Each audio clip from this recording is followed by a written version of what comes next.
Okay, Robert Service, Shooting of Dan Magrew. A bunch of the boys was a-whooping her up down at the old Malemute Saloon.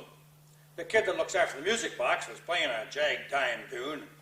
Back in the bar in a solo game sat dangerous Dan Magrew, and watching his luck was the light of love, a lady who was known as Lou.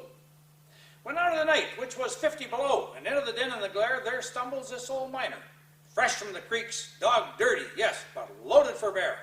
He looked like his man with his foot in the grave, scarcely the strength of a louse. Yet he tilted a poke of gold off the bar and he called for drinks for the whole house. Well, there's men that somehow just grip your eyes and hold them hard like a spell, and such was he. And it seemed to me like a man who'd lived in hell, with a face most hair and the very stare of a dog whose day was done. As he watered the green stuff in his glass, the drops fell in one by one. Then I got to figuring who he was, and I was wondering what he'd do. And I turned my head, and there watching him was that lady who was known as Lou.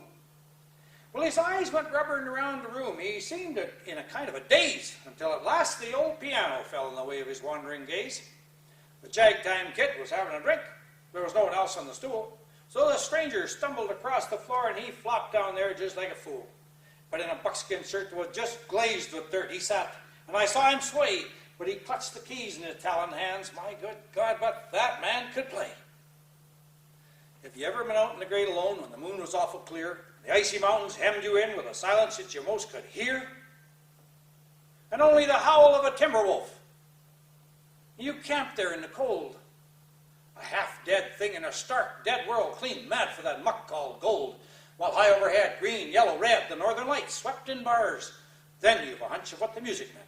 Hunger, night, and the stars. Hunger, not of the belly kind that's banished with bacon and beans, no, but the gnawing hunger of lonely men for a home, and all that it means.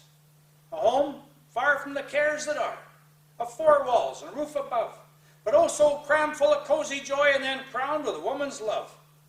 A woman dearer than all the world, and true, as heaven is true. My God, how ghastly she looks through her rouge, that lady is known as Lou.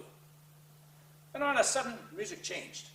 It grew so soft you scarce could hear, and it seemed your life it had been looted clean of all that had once held dear. That someone had stolen the woman you loved. Her love was a devil's lie. That your guts were going, the best for you was to crawl away and die. It was the crowning cry of a heart's despair, and it thrilled you through and through. Well, I guess I'll make her spread my hair, says old dangerous Dan Magrew. Well, the music almost died away. Then it burst with a pent-up flood, and it seemed to say, repay, repay. And my eyes were filled with blood. The thought went back to an ancient wrong. It stung like a frozen lash. The urge awoke to kill. Yes, to kill. Then the music stopped with a crash. The stranger turned. In his eyes they burned in a most peculiar way. Now, boys, says he, now none of you knows me, and none of you cares a damn.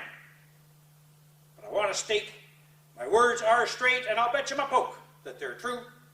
One of you is a hound of hell, and that one is Dan Magrew.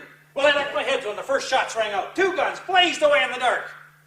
A woman screamed. When the lights went up, two men lay stiff and stark. Pitched on his head and pumped right full of lead was dangerous Dan Magrew, while the man from the creeks lay clutched to the breast of that lady was known as Lou. Now these are just the simple facts of the case, and I guess I ought to know. Now some say the stranger was crazed with hooch, and I'll sure not deny that that was so.